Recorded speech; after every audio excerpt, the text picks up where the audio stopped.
Federasi Sepak Bola Tiongkok, CFA, dilaporkan memecat pelatih tim nasional Tiongkok, Branko Ivankovic, buntut kekalahan dari timnas Indonesia yang membuat peluang lolos ke Piala Dunia 2026 tertutup. CFA pun bergerak cepat mencari pengganti, dengan Shin Tae-yong masuk dalam opsi. Pemecatan dilaporkan terjadi setelah CFA melakukan pertemuan dengan pelatih Branko Ivankovic pada Jumat 13 Juni.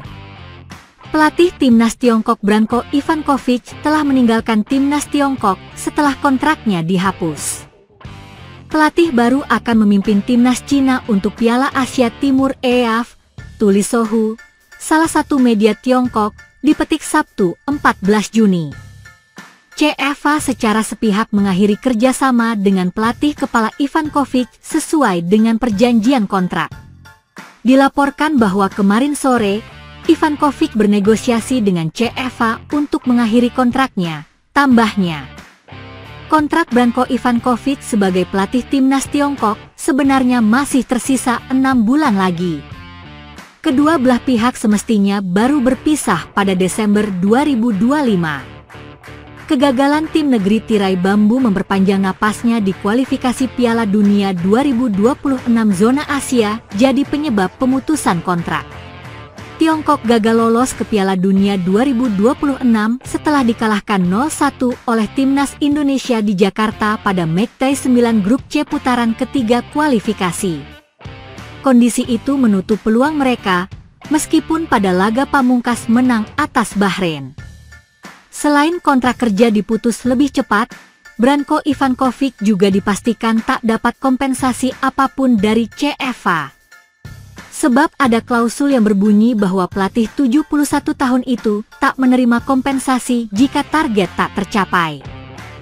Karena kontrak yang ditandatangani kedua belah pihak memiliki target yang jelas di setiap tahap kualifikasi Piala Dunia, CFA dapat mengakhiri kerjasama dengan Ivankovic tanpa kompensasi jika tim nasional Cina gagal lolos dari kualifikasi Piala Dunia Asia, demikian laporan lanjutan Sohu. Menariknya, belum 24 jam pemecatan terhadap Ivankovic dilakukan, rumor pelatih baru Tiongkok sudah muncul.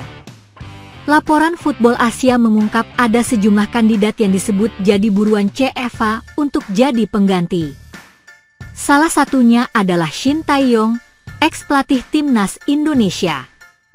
Juru taktik asal Korea Selatan itu disebut sebagai sosok yang dipantau secara serius oleh CFA untuk memulai persiapan menuju Piala Asia Timur yang akan dimulai pada 7 Juli mendatang di Korea Selatan. Keberhasilan Shin baru-baru ini dan kemampuan adaptasi taktiknya dilaporkan membuatnya menjadi pilihan jangka panjang yang lebih menarik, tulis Football Asia. Shin Tae-yong dianggap jadi sosok tepat berkat kesuksesannya membawa timnas Indonesia melaju ke babak 16 besar Piala Asia 2024 untuk pertama kalinya. Selain itu, dia juga jadi sosok krusial di balik peningkatan signifikan performa timnas Garuda. Timnas Indonesia U23 bersiap menghadapi Piala AFF U23 2025 dengan kekuatan yang tak bisa dianggap enteng, di bawah komando pelatih baru Gerald van den Burg.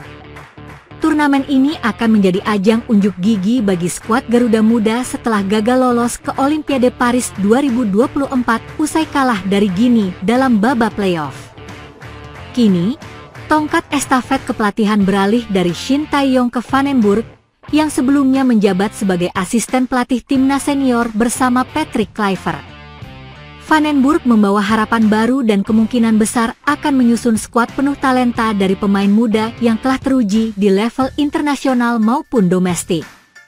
Nama-nama dari timnas senior seperti Marcelino Ferdinand, Justin Hubner, Rafael Struijk, dan Ivar Jenner punya peluang besar masuk skuad untuk memperkuat lini utama. Dengan masuknya pemain-pemain ini, kekuatan timnas Indonesia U23 bisa disebut skuad mewah, terlebih dengan materi pemain yang sudah punya pengalaman besar. Di lini tengah, Arhan Fikri dan Ivar Jenner bisa menciptakan kreativitas dan kestabilan, memberikan keseimbangan dalam transisi menyerang dan bertahan. Cahya Supriyadi, yang tampil cemerlang di Piala AFF sebelumnya, diperkirakan kembali dipercaya sebagai penjaga gawang utama tim asuhan Vandenburg. Pertahanan kemungkinan akan diisi oleh kombinasi kuat antara Muhammad Ferrari, Justin Hubner, dan pemain naturalisasi muda, Dion Marks. Nama-nama seperti Jens Raven dan Donny Tripamungkas juga patut diawasi. Dua bintang muda ini terus menunjukkan perkembangan luar biasa dalam beberapa tahun terakhir. Sementara itu, Kakang Rudianto punya nilai plus setelah aksinya bersama Asian All Stars yang sukses meredam serangan Manchester United beberapa waktu lalu. Tim Gepens dan Dion Marks, dua pemain muda naturalisasi dari Belanda, juga berpeluang besar mencicipi atmosfer Piala AFF U23 karena tim U20 tak memiliki agenda aktif. Keduanya dinilai siap bersaing di lini belakang dan tengah untuk memperkuat kedalaman skuad Garuda Muda yang akan tampil sebagai tuan rumah turnamen. Pemain kunci lain seperti Rafael Struijk akan jadi andalan di lini depan, mengandalkan kecepatan dan naluri gol untuk membongkar pertahanan lawan. Marcelino Ferdinand, dengan pengalaman internasionalnya, diakini menjadi motor serangan sekaligus pemimpin di lapangan yang bisa mengangkat mental tim. Timnas Indonesia U23 tergabung di grup A bersama Malaysia, Brunei Darussalam, dan Filipina. Semua pertandingan akan digelar di tanah air mulai 15 Juli 2025. Bermain sebagai tuan rumah tentu akan memberi suntikan semangat lebih bagi skuad asuhan Vandenburg untuk tampil maksimal dan meraih hasil terbaik. Nama-nama seperti Cahya Supriyadi dan Muhammad Ferrari yang tampil stabil di berbagai ajang internasional diperkirakan tetap jadi tulang punggung tim. Pelatih dinilai punya banyak opsi untuk meracik komposisi ideal dengan keseimbangan antara pengalaman, bakat muda, dan semangat juang tinggi. Para pemain yang dipanggil nanti akan menjadi representasi dari semangat baru Garuda Muda untuk mengembalikan nama besar Indonesia di level Asia Tenggara. Prediksi line up untuk formasi 3-4-3 mencakup Cahya Supriyadi, Ferrari, Marks, Hubner, Kakang, Jenner, Arhan, Donny, Marcelino, Jens Raven, dan Struijk. Dengan materi pemain yang lengkap dan variatif, publik sepak bola nasional patut menaruh harapan besar terhadap performa Indonesia di Piala AFF U23 2025.